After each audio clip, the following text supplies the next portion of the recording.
How to activate NatWest Debit Card account. Hello everyone, I am Vishaka and welcome to our channel Create Login and Delete. Let's get right into the tutorial. In order to activate NatWest Debit Card online, open your preferred browser and in the search bar search for www.natwest.com.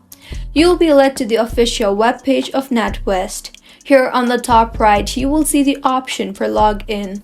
Tap on that. In order to log in, you can choose to log in with either your customer number or your card number. So go ahead and enter whichever option is best suited for you and tap on the Continue button. After you are logged into your account, select the Account Admin option from the Online Banking menu and tap on the Activate Debit Card option now. Enter the debit card information in the text boxes you see there in order to finish the activation process, and this is how you can activate NatWest Debit Card account. If you find this tutorial helpful, do subscribe to our channel. Thank you for staying with us until the end.